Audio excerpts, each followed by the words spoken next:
Okay, makes me wonder why I can never hear my wife when she's talking. That's for another time. Janelle.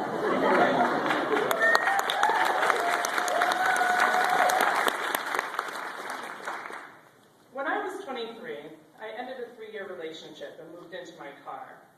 After the long breakup, I was ready to be single, and I was looking for action. But aside from one encounter, I didn't get anywhere near a woman. I was terrified of it becoming serious right away. This is a well-documented danger of ladies in love, and I plan to avoid it. I had the genius idea to find a guy to have a casual, strictly physical relationship with. I won't get attached because I'm a dyke. He won't get attached because he's a guy. This is foolproof. Someone might have warned me this was a crazy-ass plan, but I hid it away in the hetero closet. I found a big Sicilian dude. He was scruffy and a bit coarse, covered in tattoos, and worked at a gun store. I kept my distance with rules like no cuddling, no hand-holding, and no going out to eat in public. That shit'll turn you straight. We saw each other secretly for 2 months, every day, until I ended it saying, "This isn't who I am. I'm gay." "All right," he said, "but just make sure you're doing this because you really want to, and not because it's what you think you're supposed to do." 3 days passed, and I was back.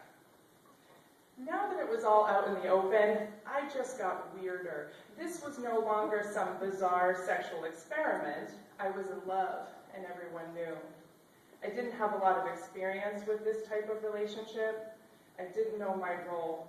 Every decision was an internal battle. It was like I had Betty Friedan, Gloria Steinem, and Camille Paglia monitoring my every move, holding up scorecards to judge how well I was keeping it real. And at this point, I wasn't exactly sure what real even looked like. We moved in together, and the apartment needed work. I insisted on doing everything myself. There was no room for input. "You helped your father build a house? Whatever. I am woman." "You painted professionally? Hear me roar." "You just want to have a voice in our relationship? Listen, mister, you don't own me."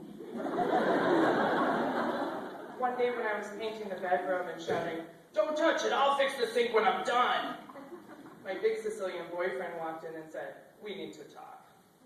I was directed to the couch and told to sit.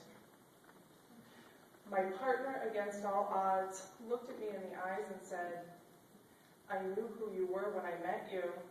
No one is trying to take your masculinity away." That is some serious security.